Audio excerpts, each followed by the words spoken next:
Ini Bayangkara 2 ketemu sama Irjen. Iya. Itu ada 18 tingkat, Bang. Mm. Tanggal 18 mereka cabut BAP-nya. Mereka bilang mereka nggak lihat sarung tangan. Terus saya tanya kemarin pas persidangan, dasar Anda mencabut sarung tangan apa? Oh, karena saya melihat CCTV. Nah, nembak yang di kepala ini yang hilang, Bang. Oh. Ya, kami duga itu adalah senjata milik dari Verdi Sambo. Karena klien saya lihat Verdi Sambo maju memakai Glock menembakkan.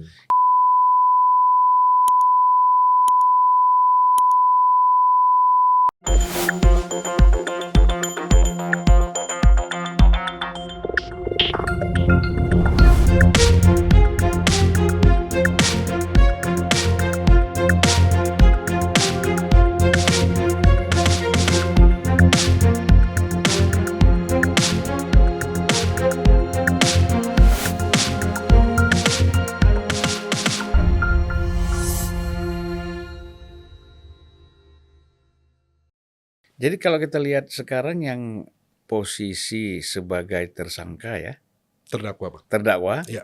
itu Sambo, RR termasuk dalamnya, RR juga, sama Kuat ya. Kuat, sama PC. Nah, jadi 4 ya. Iya, Bang. Itu masing-masing mungkin punya punya pengacara-pengacara Iya. sendiri ya. Iya. Waduh, jadi kalau mereka bergabung semua, ini tim hukumnya siapa? Eliezer. Ya, Bang, kita dari awal kan sudah bilang, Bang. Sudah dari awal dibilang kan nanti udah ada perbedaan 40-an sekian keterangan Richard Eliezer sama Verdi Sambo. Ya, dari rekonstruksinya sudah berbeda, Bang, kan. Jadi kita sudah enggak kaget kalau Abang lihat juga sendiri kan memang ya sebenarnya sudah menggambarkan situasinya seperti itu, Bang. Iya, iya. Bahwa keterangannya berbeda dengan Richard Eliezer. Nah, dalam hal apa, Bang? Apa yang Richard Eliezer ya sudah sebenar-benarnya. Karena dia menyampaikan. Jadi sampai majelis hakim sampaikan kepada Kuatmaruf dan Ricky Rizal. Ini bukan karena keterangan kalian. Sampai perkara ini sampai ke persidangan. Ini keterangannya Richard Eliezer. Maksudnya kan ini kan fakta-fakta persidangan kok berbeda dengan kesaksian kalian. Kalian masih mau bertahan. Nah, hal seperti itu kan sudah kelihatan, Bang. Dari 5 terdakwa yang lainnya, Bang. Ya memang saya sampaikan bahwa keterangan Richard Eliezer awalnya sendiri, kemudian mulai didukung dengan fakta-fakta persidangan, ada saksi, kemudian ada petunjuk. Kan ini sudah mulai kelihatan, Bang. Alat bukti yang lain. Iya, Bang. jadi secara mental dan mental ya. Iya. Dengan ada kan ini seperti dikeroyok nih. Iya, Bang. Ya kan? Si Eliezer ya. Bagaimana sikap mental dia sekarang? Iya. Apakah dia artinya oke, saya boleh aja kalian bergabung semuanya akan melemahkan dia ya gitu. Bagaimana posisi dia sekarang ini? Iya, Bang. Yang pertama kan dukungan publik ini kan tinggi, Bang. Iya. Awalnya itu, kemudian dukungan keluarga, terus hari ini saya datang di tempatnya Bang Sulfan. Juga pun ini merupakan bagaimana kita mensuarakan dukungan kepada Richard Eliezer. Dan yang kita lihat kan fakta persidangan Richard Eliezer tidak sendiri lagi, Bang. Yang tadi saya sampaikan, Bang, sudah ada saksi yang mendukung, alat bukti yang mendukung. Kemudian walaupun Verdi Sambo sampaikan bahwa dia membantah tidak menggunakan senjata Glock, Bang. Tapi saksi-saksi yang lainnya fakta ya, Bang. Saya sudah tanyakan kepada sesprinya Verdi Sambo. Verdi Sambo punya senjata Glock, tidak punya senjata Glock. Kemudian di dalam SOP, Bang, dari daftar perlengkapannya para ajudan, Bang, di situ ada tulis senjata Glock. Ya walaupun dibantah, ini kan sebenarnya sudah menjadi petunjuk ya, Bang. Jadi Richard Eliezer menurut kami ya kita tidak berdiri sendiri, jadi kita nggak usah khawatir, Bang, ya. Karena fakta-fakta persidangan ini sudah mengkerucut, Bang, kan. Nah, kalau saya bilang jalan menuju keadilan untuk Richard Eliezer sudah terlihat, Bang. Jadi dia tidak berdiri sendiri lagi. Kalau dari pihak hakim ada keluhan nggak? Kalau saya sih, Bang, ngelihat persidangannya berjalan lancar ya, Bang, Lancar, transparan ya, normal ya. Jadi ketika hakim bertanya kepada saksi yang menurut hakim dia berbicara sesuai fakta, saya pikir hakim juga pun. Nah, ini kenapa persidangannya sampai lama saksi diperiksa bisa lama Bang ya, Mm-mm. bukan persidangan lama, tapi ini masih semuanya sesuai.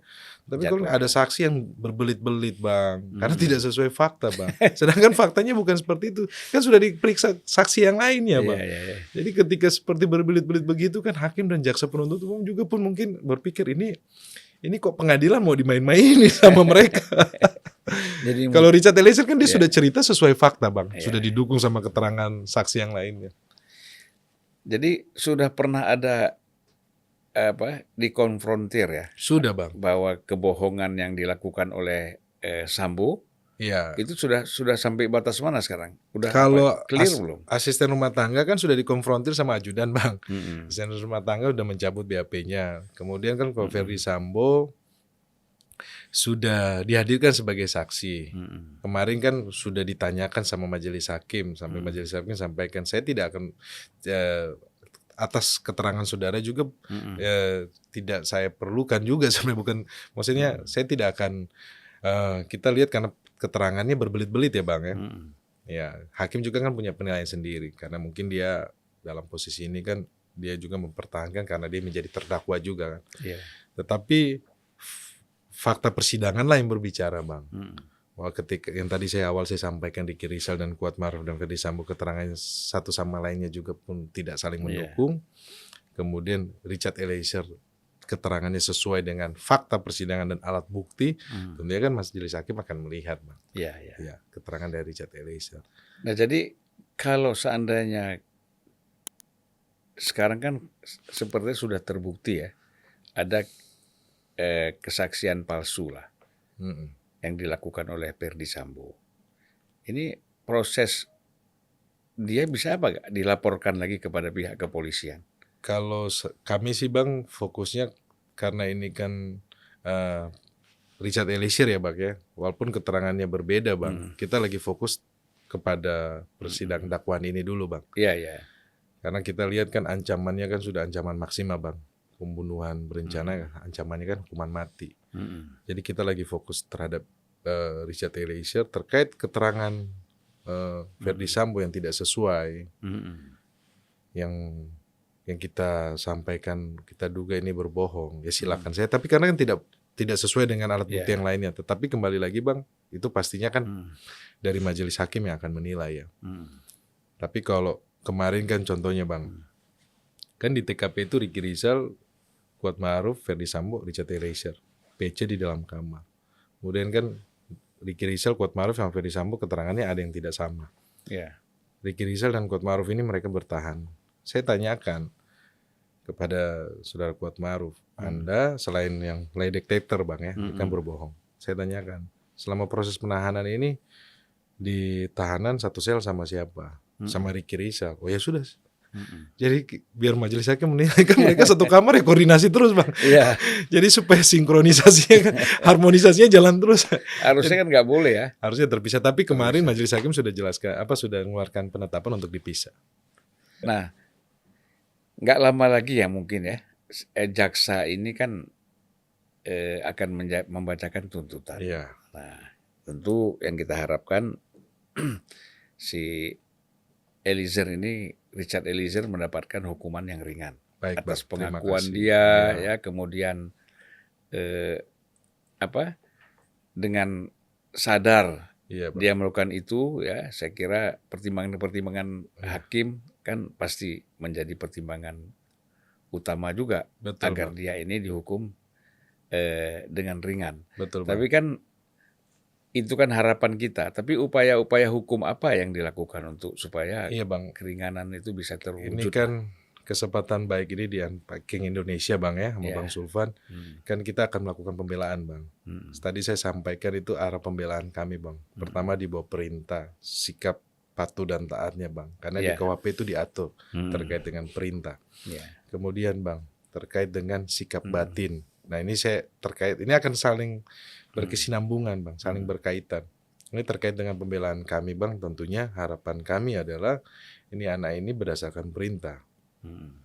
Nah harapan soal tuntutan jaksa penuntut umum, Bang, kan di Undang-Undang Perlindungan Saksi dan Korban itu sudah dijelaskan bahwa saksi yang bukan pelaku yang bukan pelaku utama yang menjadi justice collaborator bekerja sama dengan aparat penegak hukum tentunya mendapatkan apresiasi yaitu berupa keringanan tuntutan. Ini Undang-Undang Perlindungan Saksi Iya, iya, Korban iya, yang sudah iya. mengatur, Bang.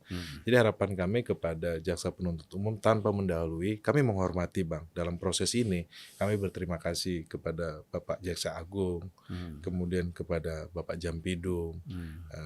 Kemudian dalam proses ini kan, Bang, jaksa penuntut umum, kita lihat semua bekerja secara profesional, transparan, Bang.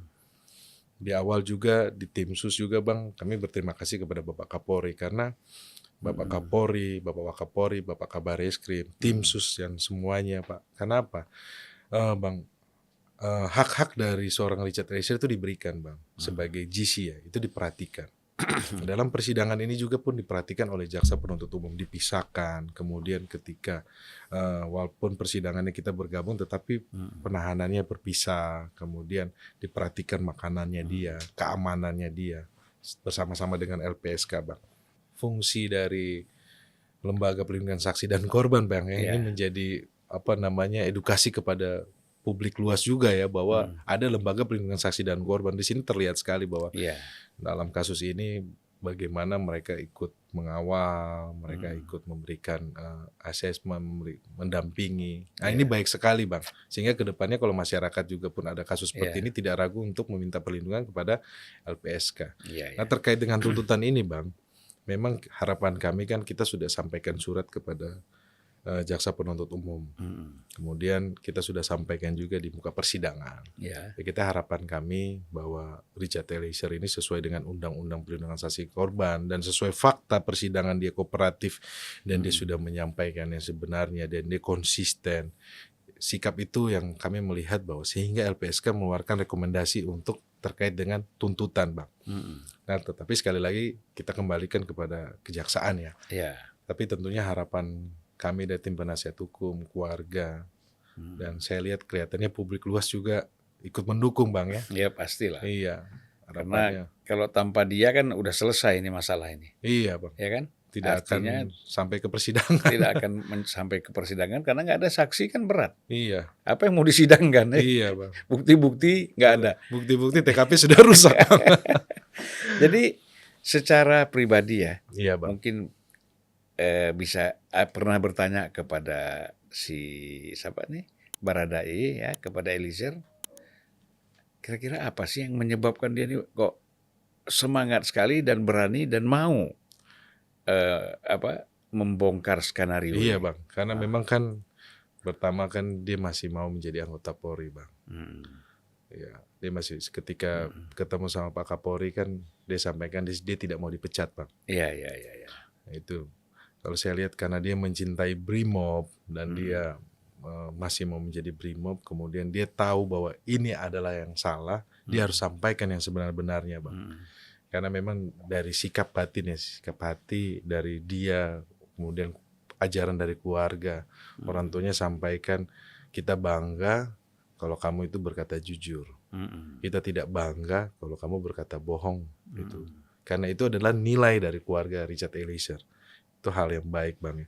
Nah, ketika dia berkata jujur, kemudian dia mau mengaku semuanya, Bang.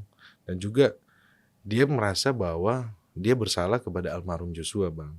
Kenapa? Karena dia melakukan penembakan. Itu kan dia mengalami, kalau saya bilang, shock psikologi, Bang. Karena dia sempat beberapa kali itu mimpi almarhum Joshua. Ketika dia sudah meminta maaf ketemu keluarga sudah semakin membaik. Nah, ini kan proses ini, Bang, ketika dia sudah mengaku, kemudian sampai di persidangan, dan awal di persidangan itu dia sampaikan, Bang, saya akan berkata jujur, saya siap semua segala keputusan dari majelis hakim. Nah, itu semoga itu menjadi pertimbangan juga, Bang, ya. Tetapi bukan berarti kita mendahului persidangan, tidak. Tetapi hal-hal ini merupakan hal-hal dari sikap dari seorang Baradae ya. Dan dia pun mungkin ya tidak ada rasa khawatir ya, karena kan menyeret banyak pihak dari Polri ya. Yang tadi kita sebutkan sudah Iya. menjadi korban, ada pemberhentian, pemecatan. Iya, Richard kan waktu persidangan menyampaikan permohonan maaf kepada beberapa yang saksi yang sudah dihadirkan. Dia minta maaf karena dia tidak berkata jujur sejak awal. Kenapa? Karena dia itu mengikuti perintah dari Verdi Sambo. 1 bulan dia didoktrin untuk berkata skenario berbohong. Tapi kan tidak sesuai dengan hatinya dia, Bang. Makanya dia sampaikan apa yang sebenarnya. Tapi dalam proses persidangan ini dia sudah sampaikan permintaan maaf kepada yang menjadi korban juga terhadap yang terseret dalam kasus ini, Bang. Jadi kalau kita lihat kekhawatiran adanya invisible power ya, yang akan mengancam baik Anda sendiri, Roni sendiri sebagai pengacara dan tim mungkin, dan juga terhadap Eliezer itu tidak ada rasa khawatir ya. Ya, dalam hal ini kan, Bang, kita mencari keadilan ya. Ya. Jadi kalau kita sudah berjalan di jalan yang benar, kita enggak usah perlu takut. Resiko pasti ada lah. Resiko pasti ada. Kalau kita jalan pasti ada resiko. Pasti ada resiko, tapi tidak usah takut, Bang. Ya. Iya. Kalau kita resiko itu di kamar mandi aja ada resiko. Iya. Apalagi jadi pengacara Iya, Bang. ya kasus besar ini ya, dan berpihak membela orang yang memang sebenarnya ya dikorbankan juga ya. Betul, Bang. Tadi kan udah dijelaskan memang bahwa walaupun tidak secara spesifik ya, niat untuk menjadi pengacaranya Eliezer ini. Iya, Bang. Dan bagaimana nih awalnya kok bisa terpanggil ini kan? Ini kan nggak mudah ini ya. Iya. Ini kan menjadi banyak pertanyaan, Bang, karena saya menjadi pengacara ketiga Richard Eliezer ya. Iya, iya. Kalau saya, Bang, karena ibu saya dari Manado dan orang tua keluarga ya, rumah keluarga itu dekat dengan keluarga Richard Eliezer ya, karena sekolahnya SMA-nya Richard Eliezer itu di dekat rumah saya juga, Bang. Oh iya, masih. Manado. Jadi pas ada kasus ini ya. Tapi dari kecil udah kenal emang? Saya secara pribadi dari kecil tidak, Bang, tetapi keluarga ke keluarga saling kenal. Keluarga saling kenal, Bang. Karena saya kan sudah kerja di Jakarta, tapi setiap tahun pasti momen Natal, momen acara keluarga saya pasti pulang ke Manado. Nah, dalam kasus ini terus keluarga saling berkomunikasi, ya maunya pengacara yang punya kompeten ya, Bang ya. Tentunya yang mau mendampingi secara pro bono juga karena keluarga ini tidak mampu, ya saya terpanggil untuk membantu, Bang. Iya, iya. Udah pasti kalau mau cari bayaran yang besar itu menjadi pengacara Verdi Sambo atau PC ya. Iya, Bang. Tapi kalau pengacaranya Eliezer ini saya kira ini harus ambil dari kantong sendiri ya. Iya, Bang. Semua kita harus ya kita menikmati, Bang, karena sudah terbiasa juga kan membantu. Kalau dibilang membantu orang yang tidak mampu, orang kecil. Kalau Bung Karno kan, Bang, Abang kan pengikut Bung Karno kan. Bung Karno bilang kan tidak boleh ada penindasan, Bang. Nah, dalam kasus ini kita tidak mau ada penindasan buat Richard Eliezer, Bang. Dan kita harus ada keberpihakan. Ada keberpihakan, Bang. Kepada yang lemah ya. Pada yang lemah. Bung Karno kan selalu sampaikan Itu begitu. prinsip, Bang. Saya kira. Kalau ada prinsip itu semuanya gampang lah. Iya, Bang. Jalan ke depan. Kita jalan ke depan, Bang. Nggak usah pikirin mau ini dari mana. Gitu. Tapi semuanya kan bisa semua kita jalanin, Bang. Jadi kebetulan teman-teman juga kan bekerja semuanya dengan hati ya, Bang ya. Mereka melihat bahwa Richard Eliezer wajib kita bela. Jadi kita dengan spirit militan yang sama, jadi bekerja pagi siang malam siap semuanya, Pak. Selama ini dari para petinggi Polri ya, ada nggak kira-kira yang memang mereka respon positif dan simpatik kepada apa yang dilakukan oleh Eliezer ini? Saya tidak ada komunikasi ya, Bang ya. Saya tidak tahu terkait dengan respon dari pimpinan Polri. Tapi saya pikir bahwa dalam proses persidangan ini kan sudah mulai terungkap, Bang. Kita kembali lagi kepada fakta persidangan saja. Ya, saya pikir semua mata tertuju dalam kasus ini ya, Bang ya. Jadi yang benar, yang salah ya jangan dibenarkan gitu, Bang. Kita juga tidak mau kan. Kemudian yang kecil dikorbankan, terus yang menjadi otak dari pembunuhan ini diringankan, kita juga tidak mau. Saya pikir semua publik melihat dan saya pikir sampai pimpinan Republik ini juga pun melihat juga ya Bang. Ya kan seperti ada kesan begini. Ini ada istilahnya perang bintang di dalam tubuh Polri. Ada kesan, wah ini ada pihak-pihak yang memang yang tidak suka sama Sambo itu memang memanfaatkan keberadaan Richard Tidak Eliezer ada. ini. Tidak Sampai sekarang ada, ini Bang. nggak ada ya. Tidak ada Bang. Itu terlalu jauh cara berpikirnya. Ya, Ini kelihatan kok di fakta persidangan Bang. ya, ya. Jadi fakta hukum aja Fakta ya. hukum aja Bang. Saya tidak pikirin yang Tidak masuk ke dalam aspek politik ya. Iya.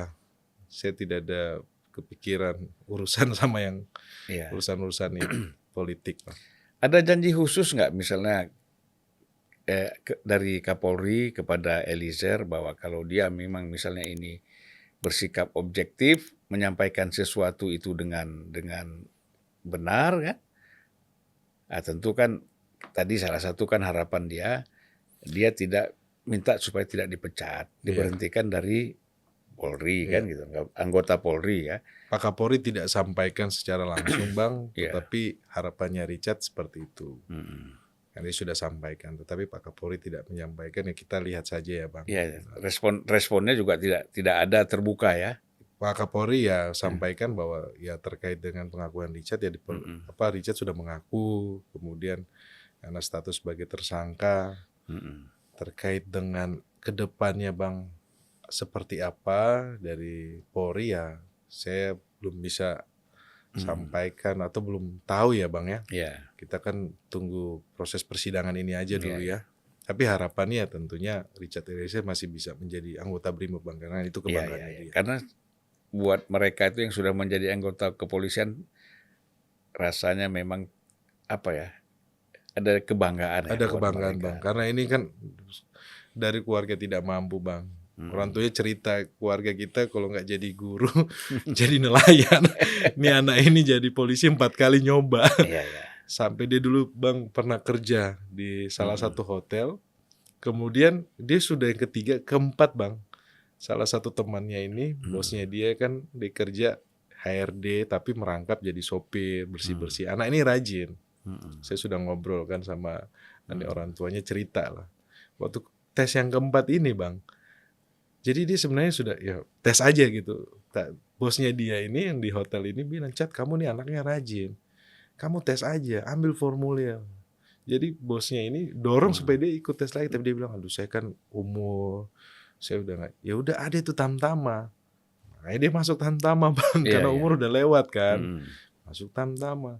Nah orang tuanya cerita lagi tes Bang. Dia masih ikut ini pertandingan manjat. Karena dia atlet panjat kan. Dia pasti pergi ikut pertandingan manjat di Tondano. Jadi ini serius apa enggak? Keluar hasil Bang dari 100 lebih Bang sampai 9 sampai mengkerucut. Dia terpilih dan dia terbaik Bang. Iya. Lulusan terbaik. Saya lihat begini ya, pengalaman teman-teman saya itu kan apakah pejabat atau pengusaha ya. Itu kan rata-rata ajudan mereka itu kan dari BRIMOB ya. Iya.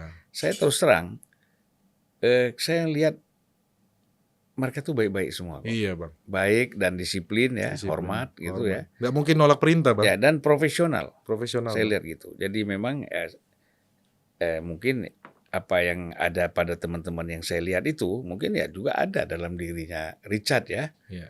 Gitu. Nah, jadi jangan melihat kesan-kesan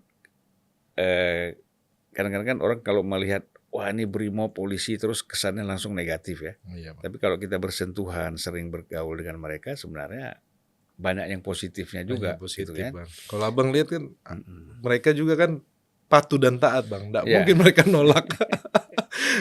Apalagi perintah gitu Bang. Karena Dan didikannya jadi kan gini, gitu. Bung Roni, kita kan tentu ada harapan besar ya. Baik. Apakah kan bukan hanya Bung Roni juga tidak hanya sekedar berhenti pada kasus ini selesai, kemudian yang namanya Richard ini bebas ataupun dihukum ringan kan bukan itu. Saya yakin pasti ada satu hal yang besar kita mengharapkan kira-kira Bung Roni melihat atau merasakan atau menginginkan perlu nggak ada dengan kasus ini akan terjadi reformasi, perubahan di dalam tubuh Polri misalnya. Iya Bang, kalau kita lihat kan dalam hal ini kan Bapak Kapolri kan juga sudah menunjukkan ya Bang ya, bahwa perbaikan-perbaikan terus Ya. mengembalikan lagi citra Polri ya. Mm-mm. Kalau saya sebagai orang awam melihat seperti itu Bang. Ya. Tetapi dalam kasus ini Bang, ya saya tadi sampaikan Bang, bahwa kita kan sudah dengan KUHP yang baru Bang. Ya. Berarti kan kita sudah menuju kepada negara yang peduli terhadap penegakan hukum ya. Ya. Bahwa terkait dengan pidana yang tadi saya sampaikan Bang, bahwa ada sikap batin Bang. Jadi kalau KUHP kita yang lama itu kan teorinya teori pembalasan Bang. Orang salah langsung masuk penjara Bang. Mereka tidak melihat aspek dari sikap batin Bang. Ada beberapa contoh kasus, contohnya nenek curi kakao, masuk 8 bulan Bang. Nah aspek-aspek ini kan kalau saya lihat negara kita, walaupun memang kita tahu bahwa itu dilarang oleh undang-undang, tetapi saya lihat begini Bang, bahwa kita sudah progresif menuju kepada negara yang peduli terhadap penegakan hukum. Itu harapan kami bahwa terkait dengan kasus ini Bang, ini menjadi pintu masuk sebenarnya supaya melihat bahwa penegakan hukum itu tidak saja hanya berlomba-lomba untuk orang yang tidak mempunyai niat, tidak punya mens rea, kemudian dia harus dihukum maksimal seperti yang lainnya. Kalau yang lainnya sesuai fakta persidangan saja Bang. Tapi kan kita lihat Bang, dalam kasus ini kan negara kita supaya apa Bang? Di negara maju itu kan penegakan hukum itu bukan represif Bang, tapi pencegahan. Nah, kalau di Belanda Bang, orang udah semakin sedikit di dalam penjara, dianggap penegakan hukum itu berhasil. Bahkan Belanda itu nggak ada penjara lagi. Sudah tidak ada penjara Bang. Nah, kalau KUHP yang lama Bang, kan masih ada pakai teori pembalasan, makanya penjara banyak Bang, full Bang. Dan semoga ini semakin baik Bang, penegakan hukum di Indonesia Bang. Itu harapan kita ya. Dan satu hal yang kita ambil nilai positif, bahwa dengan kasus Sambo ini kan terkuak juga persoalan-persoalan lain yang ada dalam tubuh Polri ya, termasuk persoalan judi online, ya kan, persoalan tambang ilegal misalnya, atau tambang legal juga sebenarnya. Tapi ada keterlibatan Polri di situ ya, anggota Polri ya, tidak oknum lah ya kita bilang, bukan Polri secara keseluruhan. Nah ini kan dukungan publik sangat luar biasa ya. Harapannya kepada kepada Polri untuk bisa membenahi ini. Nah sekarang kita lihat apakah yang disiapkan oleh pengacara ini untuk menjelang putusan ini ya, pembacaan tuntutan oleh jaksa. Iya Bang, kita kan nanti ada agenda pemeriksaan PC dan juga nanti yang buat kami terpenting adalah pemeriksaan agenda ahli. Karena ahli ini ada 11 catatan kami Bang, kemudian ada beberapa memang fokus kami ya, terkait dengan puslapfor, balistik, kemudian dari visum, ini akan dihadirkan oleh persidangan. Kami harapkan bahwa ahli yang dihadirkan ini berdiri di titik netral saja. Kami harapkan sesuai dengan keahliannya ya, dan sesuai fakta persidangannya. Terus kedepannya juga pun kita akan menghadirkan ahli yang untuk Richard Eliezer Bang, terkait yang tadi saya sampaikan Bang. Oh ini belum sampai pada tingkat ahli ya? Belum Bang. Oh belum. Jadi masih ada proses untuk saksi yang meringankan ahli, terus saksi yang meringankan ahli, terus ada tuntutan, kemudian nanti kan ada pledoi dari kami Bang. Ya kita siapkan maksimal lah Bang. Nanti kita sampaikan nanti ke depannya seperti apa Bang. Selain fakta-fakta hukum ya, selain dengan harapannya dari segi hukum tadi, peradilan ya, persidangan, apakah juga ada upaya juga untuk melobi para petinggi Polri misalnya? Siapa Bang? Dari pihak tidak ada penasihat hukum? Tidak ada Bang. Nggak ada ya? Kita fokusnya kepada persidangan.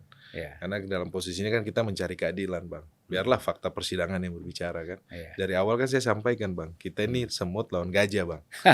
Kita bukan siapa-siapa. Ketika kita berdiri sendiri dan kita percaya bahwa kebenaran itu ada, keadilan itu ada, terungkap Bang di persidangan. Dan saya lihat persidangan ini sudah berjalan transparan. Ini kan karena semuanya bisa lihat, publik bisa melihat Bang. Jadi Kalau- proses penegakan hukum ini menurut saya prosesnya sudah jelas ya Bang. Maksudnya sudah transparan ya Iya, iya. dalam hal ini sehingga tidak lagi Gak usah ada. dilapor pun mereka udah kalau lihat fakta persidangan itu udah tahu ya. Akhirnya yang lapor kan pihak sana Bang. Kalau kita kan lihat persidangannya sudah bagus Bang. Maksudnya hakim ya sudah sesuai ya. Sesuai Ya. dengan tugas. Soal rencana berkirim surat ke Jokowi ada? Kemarin orang tuanya sudah kirimkan surat Bang Iya. kepada Pak Jokowi awal-awal kasus ini ya. Awal ketika orang tuanya pun dijaga keamanannya. Orang tuanya bukan juga sampaikan ya pada saya terima kasih kepada Bapak Dankor Brimob karena keamanan dari keluarga juga pun terjaga. Iya, iya. Iya. Saya yakin karena kasus ini terbuka ya, semua bersikap hati-hati ya. Iya. Tidak seperti kasus-kasus lain mungkin dengan semudahnya melakukan intervensi. Iya. Saya kira ini juga kasus ini kan sudah menjadi perhatian serius dari Presiden. Betul Bang, 4 Ya. kali Pak Presiden ngomong. Iya.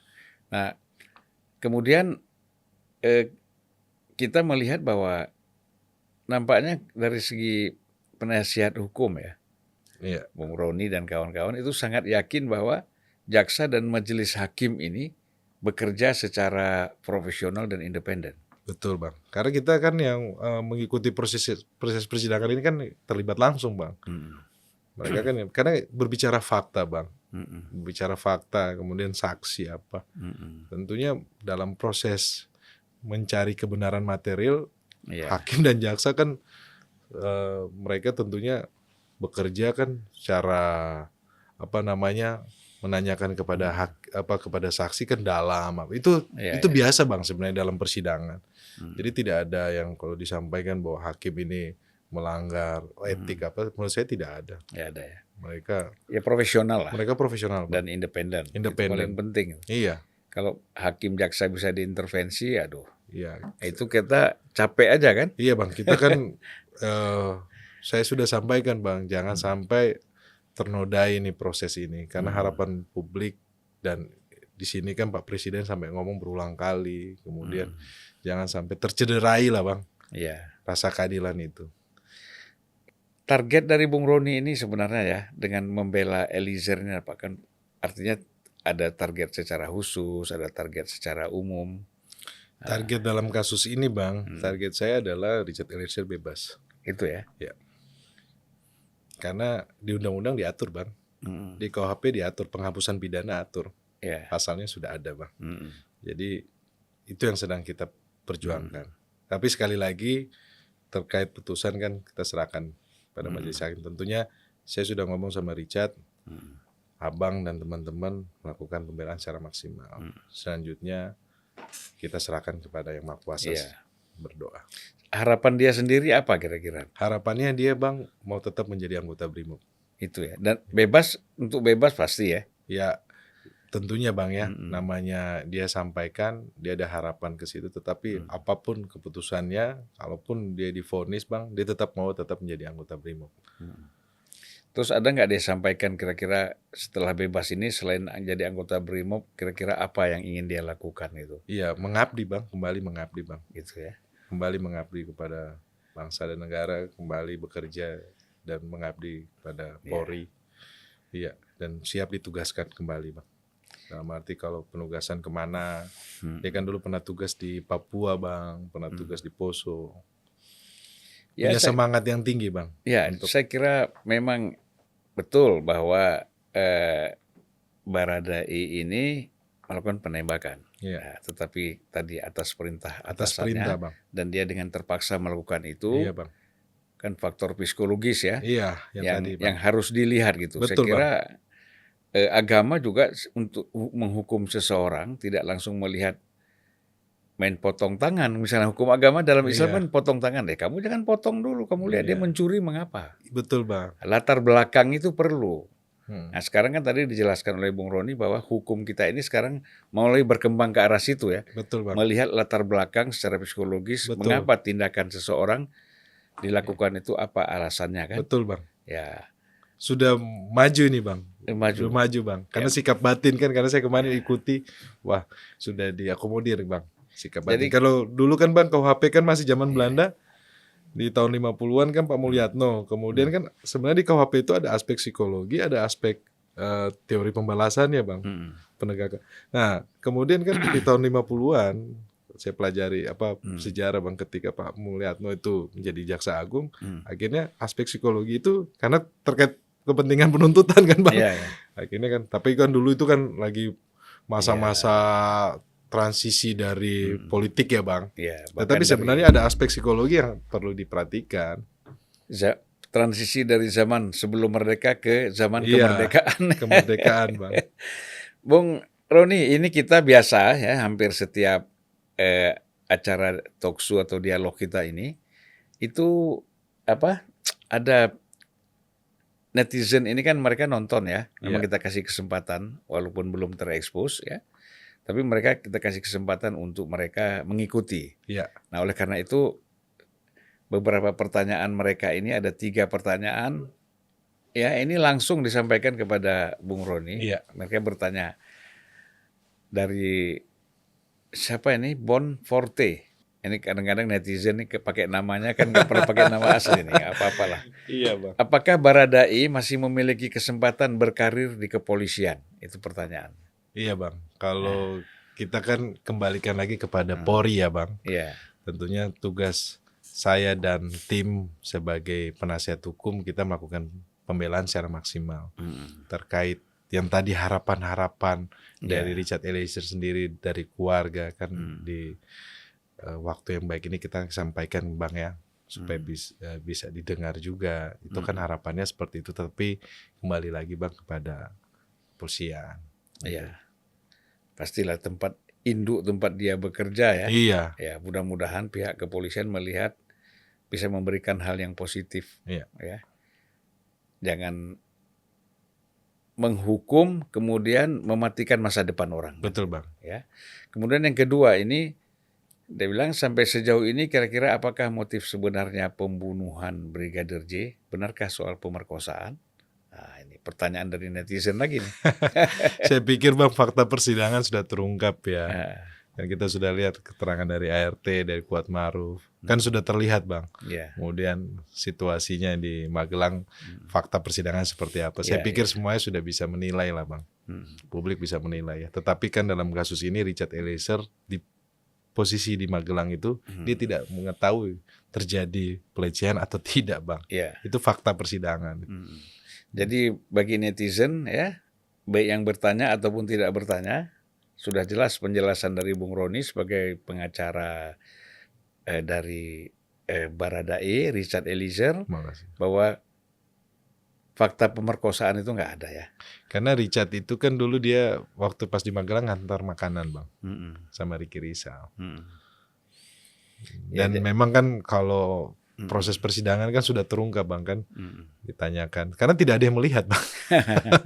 Susah juga ya. Susah juga Bang. Tapi kembali lagi hakim yang menilai ya. Ya, saya kira hakim punya, di samping punya palu, punya feeling juga ya. Iya. Punya aturan hukum yang ada. Betul Bang. Begitu. Mudah-mudahan ya Bung Roni apa yang disampaikan kita bisa langsung kita sampaikan kepada masyarakat ya. Terima kasih bahwa Bang tentang Sultan. apa yang sebenarnya terjadi di dalam persidangan. Baik Bang. Karena tidak setiap orang bisa ikut acara langsung yang disiarkan di televisi, acara persidangan yang sedang berlangsung. Iya.